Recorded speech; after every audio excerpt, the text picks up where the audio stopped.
Hello, and welcome to Let's Talk About It, a podcast where we discuss simple questions about life, relationships, work, and society. Hi everyone. Today, we're talking about a question that almost everyone thinks about at some point. Is money more important than happiness? That's a big question. Some people say money can't buy happiness. But other people say that life is much easier when you have enough money. So, which side are you on? I think money is important, but I don't think money is the same as happiness. I agree. But let's make the question more difficult. What if someone has very little money? Can that person still be happy? I think they can, but having very little money can make life much harder. That's true. If you are worried about food, rent, bills, or debt every day, it can be difficult to feel relaxed. So, maybe money doesn't directly buy happiness, but having enough money can remove some problems that make people unhappy. Exactly. Let's start with a simple question. What does money mean to you? For me, money means security and freedom. Security and freedom? Yes, if I have enough money, I can pay my bills, take care of basic needs, and deal with unexpected problems. And what does freedom mean? It means having choices. For example, I may be able to choose where I work or where I live. That's interesting. So money gives you more choices. Sometimes, yes. I think money is also important because it can give people access to education, healthcare, travel, and other opportunities. That's true. But do you think more money always means more happiness? No, I don't think so. Why not? Because after people have enough money for a comfortable life, more money may not make a big difference to their happiness. That's an interesting idea. For example, imagine someone earns twice as much money but has no free time. They work 12 hours a day and never see their family.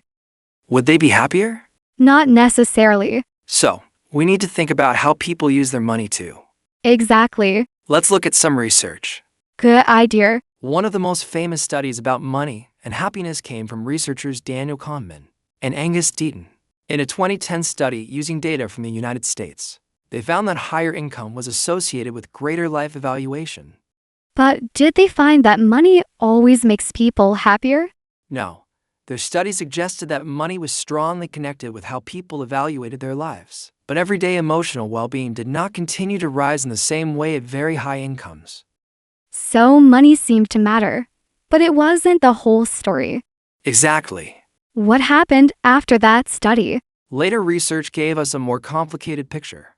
A 2023 study by Matthew Killingsworth, Daniel Kahneman, and Barbara Mellers looked at the relationship between money and happiness again. And what did they find? They found that for most people, greater income was associated with greater happiness.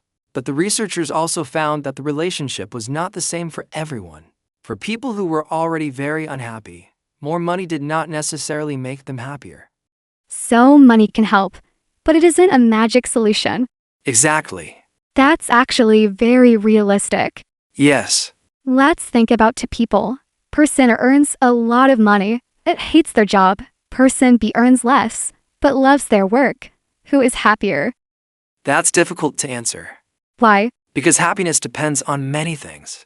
Such as Relationships, health, free time, work, personal goals, and how you feel about your life. so money is only one part of the picture. Right. But I want to challenge you. Go ahead. You said relationships are important, but maintaining relationships can also cost money. That's true. Going out with friends costs money. Traveling to see family costs money. Having children costs money. Yes. So maybe money supports happiness more than we realize. That's a good point. You don't need to be rich, but you need enough money to participate in life. I agree with that. And financial problems can create stress between couples too. Definitely. Couples may argue about bills, debt, spending, or saving. So financial stability can be important for relationships. Yes, But I think there's a difference between having enough money and always wanting more money. I completely agree. Once you have enough to meet your basic needs, you have to ask yourself another question. What do I want to do with my life? That's a much bigger question. Exactly.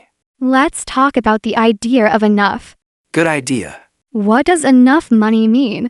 I think it means being able to pay for your basic needs, deal with unexpected cost, and enjoy some parts of life without constant financial fear. I like that definition. What about you? For me, enough money means I don't have to worry about every small expense. So, you don't need a luxury lifestyle. No, I just want to feel safe and have some freedom. That's interesting because people have very different ideas about what enough means. Exactly. Someone may think a small apartment is enough. Someone else may want a large house. Someone may be happy with a simple car. Another person may want an expensive car. So our idea of happiness is connected to our expectations. Yes, And expectations can change when we look at other people's lives. especially because of social media. Exactly. On social media, we often see expensive holidays, new cars, beautiful homes, and successful careers. And we may start thinking that we need those things to be happy. Right. But we don't see the person's debts, stress, or problems. Exactly, we only see a small part of their life. So social media can make people feel like they don't have enough. Yes. Let's look at another piece of research. Okay. The World Happiness Report has studied happiness and income across countries for many years. What does it tell us? It shows that income is related to people's evaluations of their lives. But happiness also depends on other factors, such as social support, healthy life expectancy, freedom to make life choices, generosity, and perceptions of corruption. So, a country's wealth doesn't tell us everything about how happy its people are. Exactly. That's important. Yes. Can you give us an example? Some countries with high incomes also have high levels of life satisfaction. But income is only one part of the picture. Countries also differ in social relationships, trust, health, and how people experience daily life. So, if we want to understand happiness, we have to look beyond salary. Exactly. I think that's a useful lesson. Let's talk about work. Okay, Would you choose a job you love that pays less, or a job you dislike that pays much more? that's difficult. Which one would you choose? I would probably choose the job I enjoy, as long as the salary is enough for a stable life. So you would not choose happiness without financial stability. No, I think both matter. I agree. What about you? I think I would choose the same. So neither of us would choose a very low salary just because the job is fun. Probably not. Why? Because financial stress can eventually make the job less enjoyable. Exactly. Imagine you love your job, but you can't pay your rent. That would create a lot of stress. So maybe the goal is not money or happiness. Maybe the goal is finding a balance between them. I like that. Me too. But there's another interesting question. Can money buy experiences that make us happy, Definitely. such as traveling? Yes, traveling, taking a class, going to a concert, or spending time with family can all cost money. So money can be used to create good experiences. Exactly. But does buying more stuff make us happier? Not always. Why? Because the excitement of buying something new can disappear quickly. That's true. You buy a new phone and feel excited for a few days, then it becomes normal. But a good experience may stay in your memory for a long time. Exactly. So perhaps how we spend money matters more than simply how much we have.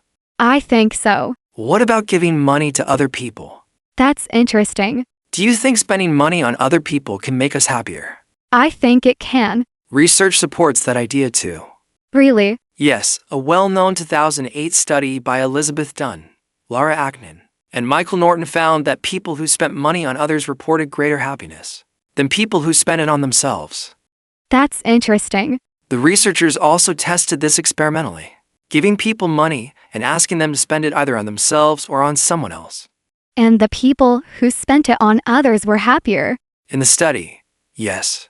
So money may be more satisfying when we use it to help other people. That's one possible lesson from the research.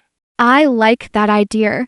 But we shouldn't forget that one study doesn't explain every situation. Right. Let's talk about family.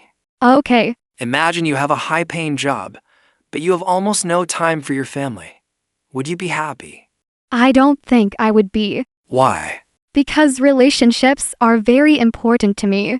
So time can be more valuable than money. Sometimes, yes. But money can also give you more time if you use it wisely. How? For example, if you earn enough money, you may be able to reduce working hours or pay for services that save time. That's true. So money can sometimes buy time. And time can help create happiness. Exactly. That's a complicated relationship. It really is. Let's talk about young people. Do you think young people today care too much about money? I don't think we can say that about everyone. Why not? Because financial pressure is real. Young people may have to think about education cost, housing, and building a career. So, wanting a good salary isn't necessarily about being greedy. Exactly. It can be about wanting security, But there can also be pressure to become rich very quickly. especially online. Yes, we see people talking about becoming millionaires at a young age. And that can create unrealistic expectations. Someone may think, I'm 25 and I don't own a house, so I'm failing. But life doesn't work on the same schedule for everyone. Exactly. I think we need to change the way we define success. What does success mean to you? Having enough money to live comfortably, doing meaningful work, having good relationships, and having time for yourself. I like that definition. What about you? For me, success is being able to live a life that I don't constantly want to escape from. That's a powerful way to say it. Thank you. So if someone earns a lot of money but hates their life, would you call them successful? Not necessarily. And if someone earns less but has a healthy, meaningful life? I would say they may be very successful in a different way. I agree. But we should also be careful not to romanticize having very little money. Absolutely. Saying money doesn't matter can sound easy when you have enough money. That's an important point. People need food, housing, healthcare, education, and safety. So financial security is a real part of well-being. Yes, Maybe the problem starts when money changes from a tool into the main purpose of life. I agree with that. Money is useful. But it shouldn't control every decision. Exactly. Let's imagine someone has two choices. Choice A, a very high-paying job with long hours and no free time. Choice B, a comfortable salary with more time for family and hobbies. Which would you choose? Choice B, Even if choice A paid 3 times more. that makes it harder. So money does matter. Yes, it does. But there may be a point where more money isn't worth the extra stress. Exactly. And that point is different for everyone. I agree. So perhaps we shouldn't ask, how much money will make me happy? Maybe we should ask, how much money do I need for the life I want? That's a much better question. And then we can ask what we want to do with the rest of our time. Spend time with family? Travel, Learn something new? help other people. Or simply rest? Exactly. Before we finish, let's review the main facts from today's discussion. First, research has consistently found a connection between income and how people evaluate their lives. Although the relationship between money and everyday happiness is more complicated. Second, newer research suggests that for many people, greater income is linked to greater happiness, but the effect can differ depending on a person's level of well-being. Third, research also suggests that how people spend money can matter. Spending money on others has been linked with greater happiness in experimental research. And finally, the World Happiness Report shows that income is only one part of a country's overall well-being. Social support, health, freedom, trust, and other factors also matter. So, after all of that, is money more important than happiness? I would say no. I agree, but I would add something. What's that? Money is more important than people sometimes admit. I agree with that. Having enough money can give people safety, choices, and less financial stress. But having more and more money doesn't automatically give us more happiness. Exactly. So maybe the real goal isn't to choose between money and happiness. It's to use money to support the kind of life that makes us happy. and to remember that money is a tool, not the whole purpose of life. Because at the end of the day, having money is useful, but having people you love, time for yourself, good health, and a meaningful life also matter. That's a great place to end today's discussion. Thanks for listening to Let's Talk About It. We hope you enjoyed the discussion and learned some useful English along the way. And maybe today's question is something you can think about too. How much money is enough for the life you want? See you in the next episode of Let's Talk About It. See you next time.